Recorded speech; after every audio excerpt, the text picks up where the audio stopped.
Waxaan ka wada hadli doonaa maadooyin macdan ah qof kasta oo xilliga ay ku tahay maadooyinkaas ay ka mid yihiin uranium sidoo kale maadada soo bixi doonto oo iyaduna maado macdan ah oo muhiim ah maadadaas oo loo yaqaano magacaan aad arki doontid oo aan ka daahi doonin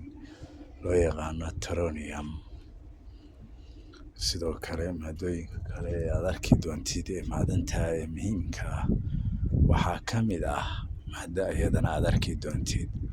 oo monazite loo yaqaan maadadan oo iyadana aad hadda aragtay sidoo kale waxaan arki doonaa maadooyin kale oo iyaguna ku jira listigeena oo ay ka mid tahay zirconium maadooyinkan iyo maadooyin kale ayaan ka hadli doonaa mid kastana keli ayaan uga hadli doonaa waxaan kaa codsanaynaa inaad kusoo biirtay barteenna sina sheergelisid waxaa sidoo kale jirta buugga macdanta oo aan iibino oo $3 ah oo loo iibiyo PDF ahaan